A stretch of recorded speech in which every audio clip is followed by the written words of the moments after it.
Good morning, children. Today I will tell you some examples of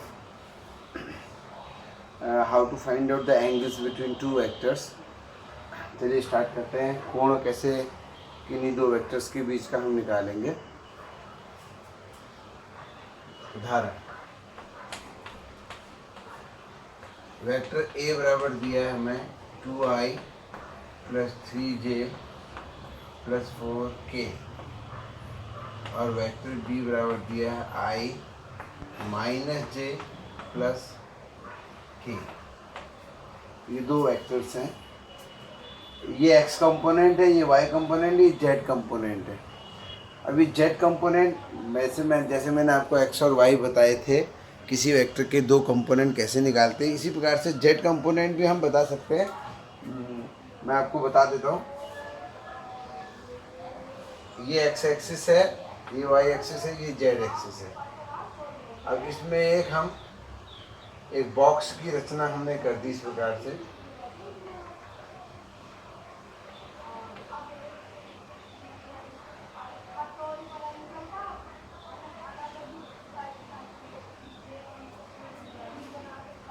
मान लिया इस box की भुजा यहाँ से यहाँ तक जो है ये A है, यहाँ से यहाँ तक जो है B है, और यहाँ से यहाँ तक जो है वो C है। ये यूँ कर ये जो है C है, यानी कि ये B, ये और ये C है। तब बच्चों इस मूल बिंदु से यहाँ तक, मान लो ये P है, यहाँ तक का एक वेक्टर जो है, आप समझ रहे होंगे, त्रिविमीय 3 डायमेंशनल व्यू है। तो O से लेकर P तक ये दोनों अपोजिट कॉर्नर हैं एक घनाभ के। तो अब मुझे बताइए कि O से P तक ये जो वेक्टर है OP, यहाँ तक पहुँचने के लिए आपको पहले O से यहाँ तक A दूरी x एक्सिस की ओर चलनी पड़ेगी, फिर ये A दूरी और फिर B दूरी y एक्सिस की ओर को चलनी पड़ेगी, और फिर जो है आपको C दूरी z एक्सिस की ओर को चलनी पड़ेगी। तब आप जो है P पर पहुंचेंगे। तो क्या मैं वेक्टर OP को ऐसे लिख सकता हूँ, A दूरी x एक्सिस की ओर चली i कैप, प्लस B दूरी y एक्सिस की तरफ चली B, और C दूरी z एक्सिस की तरफ चली z एक्सिस का एकांक सदिश। इस प्रकार से अगर कोई वेक्टर ऐसा है जो कि x एक्सिस की ओर, y एक्सिस की ओर, z एक्सिस की ओर, तीनों ओर उसके घटक हैं अगर, तो उस वेक्टर को हम 3 विमाओं के रूप में लिख सकते हैं। तो ये जो है बच्चों हमारा, इस प्रकार से ये कोई वेक्टर को हम त्रिविमीय रूप में लिख सकते हैं। तो आप ऐसे समझ लीजिए, इसी प्रकार से 2y, ये दो वेक्टर्स हैं, हमें इनके बीच का कोण बताना है, A और B के बीच का। ऐसे ही A है जैसे ये लिखा है, ऐसे B को भी ऐसे ही है। A और B के मध्य का कोण देखिए कैसे निकालते हैं। ये हमारा क्वेश्चन है। चलिए, तो मैंने आपको कल एक सूत्र बताया था, cos थीटा बराबर A.B अपॉन AB होता है। A.B करते हैं, इन दोनों का डॉट गुणन, और मैंने आपको बताया था डॉट गुणन करते हैं तो I और I ही गुणा होते हैं, I और J 0 हो जाएगा, I और K 0 हो जाएगा। ऐसे I और ये सब, तो केवल ये बचेगा 2 एकम। यहाँ पर यहाँ I के साथ 1 है, कुछ नहीं है तो 1 है, तो 2 एकम 2 तो 2। फिर J के साथ यहाँ 3 है, यहाँ -1 है तो -3, 3 एकम 3, प्लस यहाँ 4 है, यहाँ 1 है, प्लस 4। ये तो आ गया हमारा A.B। याद करना कि जब डॉट गुणा करेंगे तो A को ब्रैकेट में लिखूंगा और B को भी ब्रैकेट में लिखूंगा, और जब गुणा करेंगे तो बाकी सब 0 हो जाएंगे, केवल I.I, J.J और K.K वाले 0 नहीं होते हैं। ये हम पहले इस बारे में बात कर चुके हैं। तो ये जो है अच्छा ए बी माने इस ए का, अगर वेक्टर ए ये है तो आप जानते हैं कि ए बराबर क्या होगा, अंडर रूट आई के गुणांक 2 का स्क्वायर 4 प्लस जे का गुणांक 3 का स्क्वायर 9 प्लस 16, 16 9 25, 25 4 29, अंडर रूट 29। और इसी प्रकार से अगर बी है तो बी बराबर हो जाएगा अंडर रूट 1 का स्क्वायर 1 प्लस माइनस 1 का स्क्वायर भी 1 और फिर प्लस 1 का स्क्वायर अंडर रूट 3। तो ये ए और बी की जगह यहाँ पे लिख देता हूँ under root 29 into under root 3। तो कॉस थीटा बराबर आ गया हमारा 3 बट्टे अंडर रूट 29 और अंडर रूट 3। आप जानते हैं 3 और अंडर रूट 3, हम ऊपर 3 को अंडर रूट 3 गुणा अंडर रूट 3 लिख सकते हैं, 3 को बटे under root 29 into under root 3, ये कट गए तो हमारे पास आ गया अंडर रूट पूरे को एक ही ले लेते हैं 3 बटे 29, क्योंकि इसके फैक्टर अब आगे हो नहीं सकते इसलिए हम सीधे लिख देंगे थीटा बराबर कॉस इनवर्स अंडर रूट 3 बटे 29। ये एंगल आ गया ए और बी के बीच में। तो इस प्रकार से आप दो वेक्टर्स के बीच का कोण निकाल सकते हैं। अगर ए डॉट भी शून्य आ जाता बच्चों तो शून्य अपॉन ये शून्य हो जाता, तो शून्य बटे कुछ भी होता तो शून्य होता, और जब कॉस थीटा की वैल्यू शून्य होती है जब थीटा 90 होता है तो तब थीटा 90 आ जाता है। लेकिन यहाँ फिलहाल ऐसा नहीं है, तो यहाँ पर जिस प्रकार से भी है वो मैंने आपके आगे यहाँ पर रख दिया है।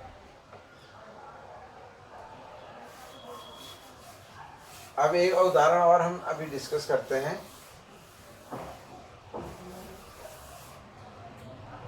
कार्य निकालते हैं इसी में डॉट गुणन से कार्य। उदाहरण नंबर 2, माना बल F बराबर 2I माइनस जे प्लस 2K न्यूटन किसी वस्तु को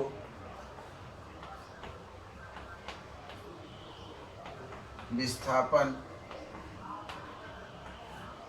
d बराबर I plus J minus 3K metre का प्रदान करता है।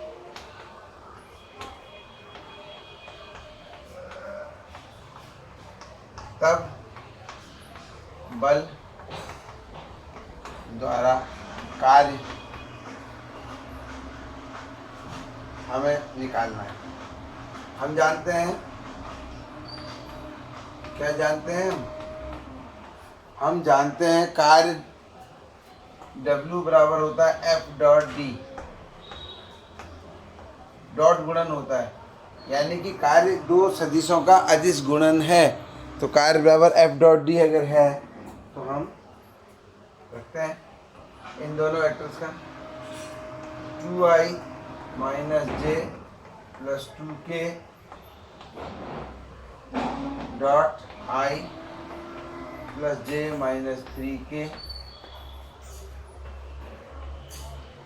आप जानते हैं डॉट गुणन में I डॉट I ही बचेगा, बाकी तो सब कैंसिल हो जाएंगे। तो 2 इंटू 1 2 प्लस यहाँ माइनस 1 है, यहाँ 1 है, माइनस 1 इंटू 1 माइनस 1 प्लस यहाँ प्लस 2 है, माइनस 3 है, प्लस 2 इंटू माइनस 3 माइनस 6। तो यहाँ पर माइनस 7 में से 2 गया तो माइनस 5 जूल कार्य हुआ। इसका माने जो भी ये बल है, क्योंकि कार्य जब नेगेटिव आता है इसका माने ये है कि कार्य इस बल के द्वारा नेगेटिव हुआ। इसका माने कार्य जो है बल ने किया है नहीं, बल्कि बल को मिला, इतना कार्य मिला। तो नेगेटिव कार्य जो है उसको हम कहते हैं कार्य मिला। तो इस प्रकार से बच्चों हम जो है ये इस क्वेश्चन को कर सकते हैं। इसी का एक दूसरा उदाहरण मैं फिर से आपके आगे दूसरे रूप में रखता हूँ।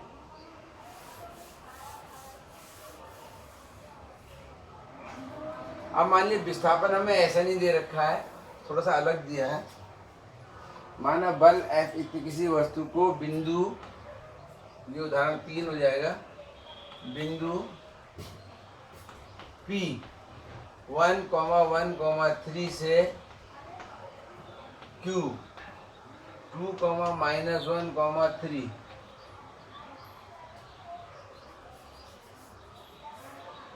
ले जाता है, तब बल द्वारा कार्य निकाला। अब यहाँ पर हमें बिंदु दे रखे हैं, यानी कि ये यहाँ पर जो है कोई बिंदु P है जिसके निर्देशांक 1,1,3 है, 1,1,3 ये बिंदु P है। और यहाँ पर जो है बिंदु Q है जिसके निर्देशांक 2,-1,3 है। तो बल जो है वस्तु को P से बच्चों Q ले जा रहा है बल, यानी कि यहाँ से यहाँ। और अगर किसी बिंदु के निर्देशांक दिए हों तो उसका स्थिति सदिश, मैंने आपको पहले बताया था वेक्टर में स्टार्टिंग में, स्थिति सदिश, स्थिति सदिश उस सदिश को कहते हैं ऐसा सदिश जो किसी बिंदु की स्थिति को बताता है। तो यहाँ पर इसको मैं अगर RP कह दूँ, स्थिति सदिश R से दिखाते हैं, इसको RQ कह दूँ, तो RP बच्चों हम इस प्रकार से निकालते हैं। RP बराबर हो जाएगा, ये पहला जो है ये x एक्स है, दूसरा y एक्स है, तीसरा z एक्स है। तो 1i माने i plus 1j plus 3k, ये आपका P का स्थिति सदिश आ गया। इसी प्रकार से Q का स्थिति सदिश RQ बराबर 2i, अब आपके सामने आ रहा होगा, माइनस j प्लस 3k हो जाएगा।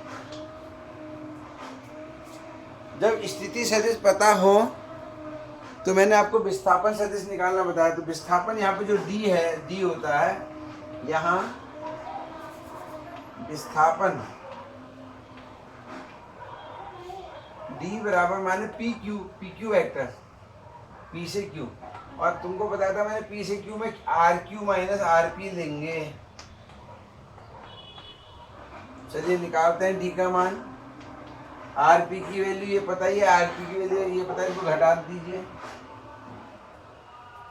इनको घटाएंगे तो I में से 2i, घटाते तो चिन्ह नीचे के बदल जाते हैं, आप लोग सब जानते हैं। तो I में से 2i गया, माइनस i, फिर j और j जुड़ गए प्लस 2j, फिर k में से 3k गया 0। तो इतना ही आया विस्थापन, प्लस 0k लिख देता हूँ। तो इस वाले में और पिछले वाले में अंतर, पिछले वाले में सीधे सीधे हमें विस्थापन दिया था, यहाँ पर विस्थापन हमने खुद ही निकाला। बस विस्थापन आ गया तो पुनः कार्य बराबर W बराबर F डॉट D। अब ये है हमारा F और ये है हमारा D, इनका जो डॉट गुणन करेंगे तो 2 into -1 -2 plus -1 into 2 -2 plus 2 into 0 equal to 0। तो यहाँ पर आप देखिए -4 जूल वर्ग आया है। तो यहाँ पर भी वर्ग, क्योंकि कार्य नेगेटिव आया है, कार्य नेगेटिव आने का मतलब है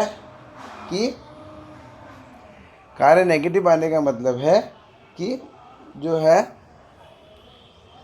क्या मतलब है कि कार्य बल द्वारा किया नहीं गया बल्कि बल को मिला कार्य।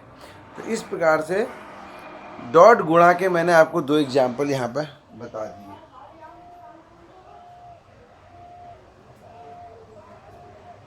अब इसके बाद क्रॉस गुणा की बात करते हैं, क्योंकि हमने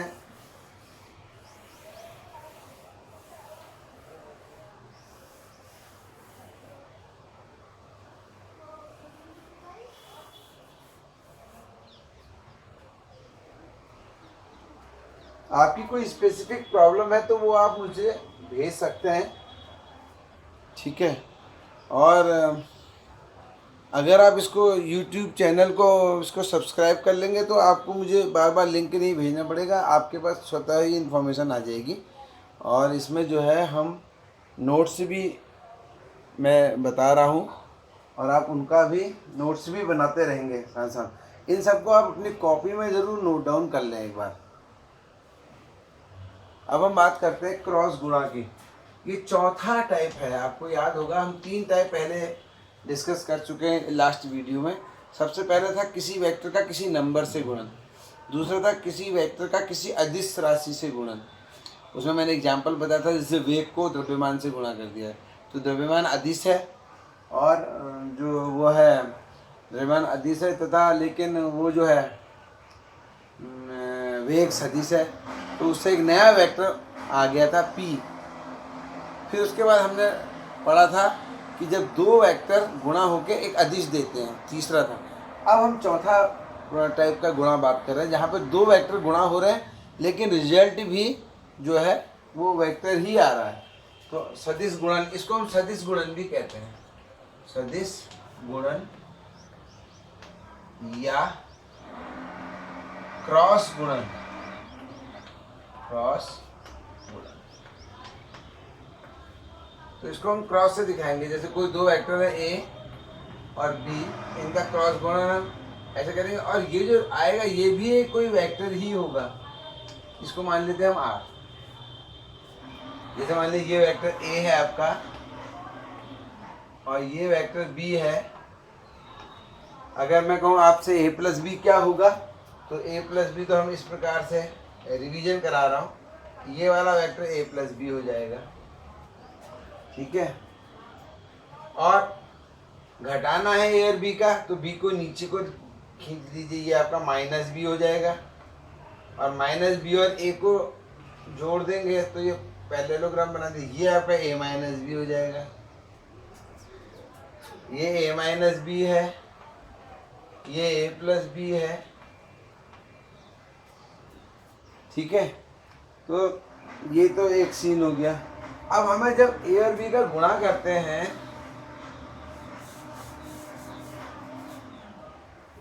अभी हमको जोड़ना नहीं है, हमको गुणा करना है। तो जब a और b को गुणा करते हैं तो सबसे पहले तो जो r वेक्टर आएगा उसकी भी दिशा होगी और उसकी दिशा थोड़ी सी अलग है। कैसे होगी? a cross b। तो इसको हम दाहिने हाथ के पेच का सिद्धांत। अगर आप दाहिने हाथ से स्क्रू कभी आपने घर में टाइट किया हो तो स्क्रू को अगर आप ऐसे घुमाओ तो स्क्रू खुलता है और ऐसे घुमाओ तो स्क्रू टाइट होता है। तो अगर आप ऐसे घुमा रहे हो, ऐसे, यानी कि स्क्रू को अगर आप ऐसे घुमा रहे हो तो ये हो गया आपका एंटी क्लॉकवाइज, क्योंकि घड़ी ऐसे घूमती है, एंटी क्लॉकवाइज। तो अगर मैं a क्रॉस b कर रहा हूं तो a क्रॉस b यहां से इधर ही को होगा बच्चों। तो a cross b anti clockwise है, तो a क्रॉस b जो गुणा करेंगे, जो नया वेक्टर आएगा, क्योंकि जब हम पेज को ऐसे घुमाते हैं तो पेज खुलता है, ओपन होता है। स्क्रू ओपन, ओपनिंग, स्क्रू की ओपनिंग होती है बच्चों। और अगर मैं इसी पेज को ऐसे घुमाऊं, ऐसे, तो आप जानते हैं जो राइट हैंडर्स हैं वो जानते हैं कि हम इसको टाइट कर रहे होते हैं। तो यहाँ पे ध्यान रखना है, राइट हैंड वाले ही इसको इस ढंग से समझेंगे। जो लेफ्ट हैंड वाले हैं उनका हिसाब दूसरा होता है, उनके लिए सब उल्टा होता है इस दुनिया में, ठीक है। तो उनके लिए जो है वेक्टर के सिद्धांत को समझने के लिए उनको भी राइट हैंड का इस्तेमाल करना पड़ेगा। यहाँ पे जो है स्क्रू टाइट होता है,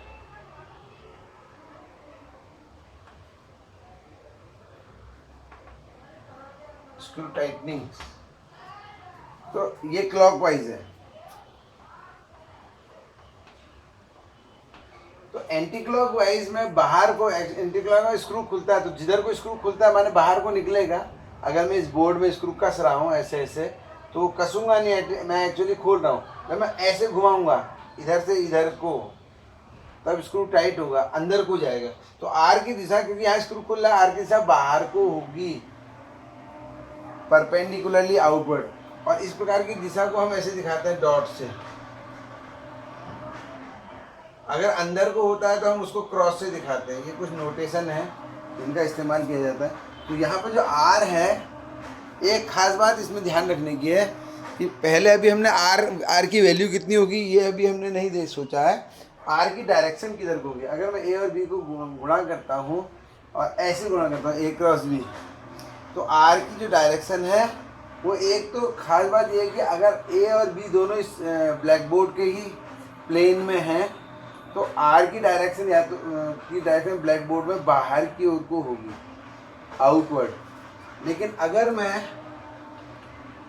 ए क्रॉस बी की जगह बी क्रॉस ए निकाल रहा हूँ, इसको मैं एस कह देता हूँ चलो, तो यहाँ पर जो एस वेक्टर है जो बी क्रॉस ए से आएगा, तो B cross A screw clockwise घूम रहा है तो अंदर को होगा, तो एस की डायरेक्शन यहाँ पर अंदर को होगी। तो एक बात तो ये साफ हो गई कि ए क्रॉस बी जो है वो बी क्रॉस ए के बराबर नहीं है। क्यों? क्योंकि ए क्रॉस बी बाहर को है तो बी क्रॉस बी अंदर को है। तो हम ये लिखेंगे, यानी कि ए क्रॉस बी ए के बराबर नहीं होता। जबकि ए डॉट बी हम पहले प्रूव कर चुके हैं कि डॉट गुणा अदिश गुणा, इसमें ए डॉट बी कर लो, बी डॉट ए कर लो, दे आर इक्वल। तो यहाँ पर एक खास बात ये समझ में आई कि ए क्रॉस बी अलग होता है उसकी दिशा, और बी क्रॉस ए की दिशा अलग होती है। चलिए, ये तो दिशा का मामला तो समझ में आ गया। स्क्रू रखेंगे, अब कैसे रखेंगे स्क्रू, आप यहीं पे रख दीजिए। पहले चित्र बना लीजिए, जहाँ ए और बी दोनों ड्रॉ किए हैं वहाँ पर आप स्क्रू को रख लीजिए। और स्क्रू को रखने के बाद आप उसको घुमाइए ए से बी। अगर ए से बी ऐसे, तो आप पाएंगे स्क्रू खुल रहा है, और अगर बी से घुमाएंगे तो आप पाएंगे वो टाइट हो रहा है। This you have to make sure. अब बात आती है कि ए क्रॉस बी, तो यानी कि क्रॉस गुणा की जो दिशा है वो स्क्रू के लॉ से निकाली जाती है। तो इसी को दक्षिणावर्ती पेच का सिद्धांत कहते हैं। चलिए, अब ए ऐसे है और बी अगर ऐसे है और इनके बीच में एंगल थीटा है, तो ये जो आर होता है इसकी जो वैल्यू है इस प्रकार से आती है, ए बी साइन थीटा और एक एन कैप यहाँ पे यूनिट वेक्टर आ जाता है। यानी कि इस आर का जो परिमाण है वो ये है, और एन कैप केवल आर की डायरेक्शन के लिए है, जो कि यहाँ पर बाहर की ओर है। एन कैप की डायरेक्शन किधर को होगी? बाहर को। और ए बी साइन थीटा है। आपको ये ध्यान रखना है कि जब ए डॉट बी किया था तो ए बी कॉस थीटा आया था, यहाँ पर ए बी साइन थीटा भी आया है और साथ में आर की डायरेक्शन भी है। इससे पहले जो प्रकरण थे जो डॉट गुणन वाले थे, उनमें ए बी कॉस थीटा आता था और डायरेक्शन तो उसमें होती नहीं थी, क्योंकि वो अदिश गुणन होता था। तो इस प्रकार से इसको जो है आप अपने दिमाग में बैठा लीजिए। ये वेक्टर सदिश गुणन का सूत्र है। अब इसका हम प्रयोग करते हैं दो वेक्टर्स के लिए। अच्छा, अगर ए और बी दोनों एक ही डायरेक्शन में होते तब थीटा क्या होता? शून्य होता। और जब थीटा शून्य होता तो साइन थीटा भी शून्य होता। यहाँ पे लिख देते हैं यदि theta is equal to 0 degree, तब साइन थीटा भी बच्चों शून्य ही हो जाता है। और साइन थीटा शून्य हो गया तो वेक्टर जो आर है आपका एक शून्य सदिश होता है। शून्य सदिश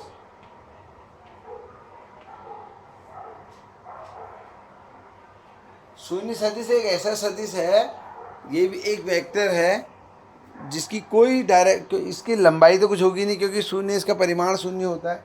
अब जिसका परिमाण शून्य होगा माने एक ऐसा तीर जिसकी लंबाई ही नहीं है, तो it will be a point, और ये पॉइंट होगा और इस पॉइंट की कोई डायरेक्शन नहीं। पॉइंट की डायरेक्शन आप अपने मर्जी से जहाँ को चाहे ले सकते हैं। तो शून्य सदिश की भी यहाँ पे एक नई बात आई है सामने कि शून्य सदिश एक ऐसा सदिश है जिसकी लंबाई शून्य होगी और दिशा आप जहाँ को चाहें उधर को आप ले सकते हैं। तो ये this you have to understand.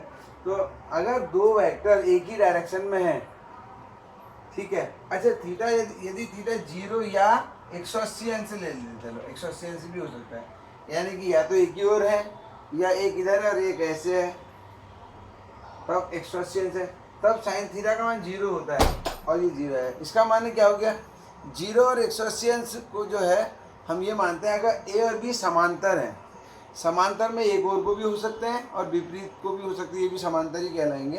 तो अगर ए और बी समांतर हैं तो उनका जो क्रॉस गुणा है वो शून्य वेक्टर आता है। इसका माने अगर आपने दो वेक्टर्स का क्रॉस गुणा किया और वो शून्य आ गए तो आप समझ जाइए कि वो आपस में समांतर है। जब लंबवत थे तो डॉट गुणा शून्य था, ध्यान रखना है। ए डॉट बी अगर शून्य आया है तो ए और बी आपस में लंबवत हैं, लेकिन जब ए क्रॉस बी शून्य आता है तो ए और बी आपस में पैरेलल हैं, समांतर है। तो ये आपको समझना है, ये दो अलग अलग कंडीशन है।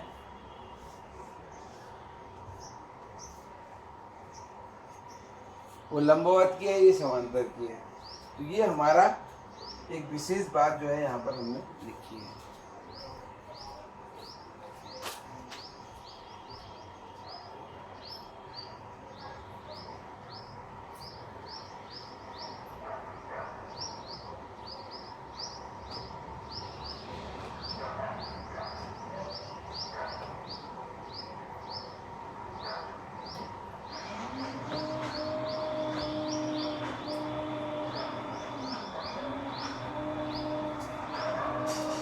अब हम देखेंगे एकांक सदिशों का डॉट गुणन।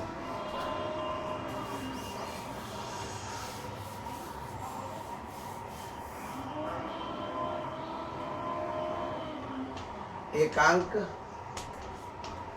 सदिशों का क्रॉस गुणन, क्रॉस गुणन या सदिश गुणन जो भी कह लो है। आई क्रॉस आई, आप जानते हैं आई एक्स एक्सिस की ओर होता है, दूसरा आई भी एक्स एक्सिस की ओर को होता है, यानी इनके बीच का कोण शून्य होगा। तो ये शून्य शून्य वेक्टर हो जाएगा। इसी प्रकार से जे क्रॉस जे भी होगा और इसी प्रकार से के क्रॉस के भी होगा। अब आ जाओ आई क्रॉस जे,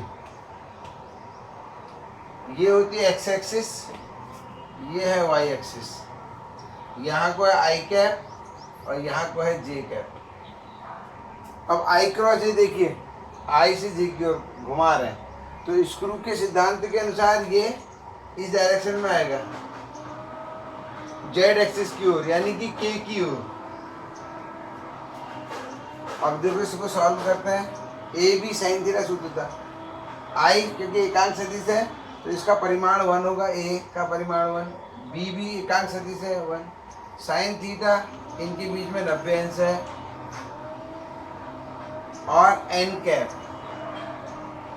अच्छा 1 1 साइन 91 रहता है। और एन कैप, यहाँ पे जो एन कैप है आई और जे की, आई से जब जे को गुणा करेंगे, आप देखिए यह आई, यह है जे और यह है के, तो आई से जे को गुणा कर रहा हूँ तो के की ओर को आ रहा है, यानी कि मैं आई क्रॉस जे बराबर के लिख सकता हूँ। यहाँ पे जो एन कैप है ये के की डायरेक्शन में है तो इसको के लिख देते हैं, क्योंकि के भी तो ये एकांक सदिश ही है और ये एन भी एकांक सदिश था। इसी प्रकार से जे क्रॉस के आई, जे क्रॉस के बच्चों आई हो जाएगा और इसी प्रकार से के क्रॉस आई जे हो जाएगा। यानी कि अगर मैं एक ऐसा सर्किल बना लूँ याद करने के लिए, इधर आई लिख दूँ, इधर जे लिख दूँ, इधर के लिख दूँ, तो याद करने के लिए आई क्रॉस जे क्रॉस के आई और के क्रॉस आई जे, लेकिन उल्टा हो जाए, आई क्रॉस जे की जगह जे क्रॉस आई हो जाए तो ये उल्टा चक्कर चल गया तो माइनस आ जाएगा, यानी कि आई क्रॉस जे के है तो जे क्रॉस आई माइनस के होगा। इसी प्रकार से जे क्रॉस के आई है लेकिन के क्रॉस जे माइनस आई होगा।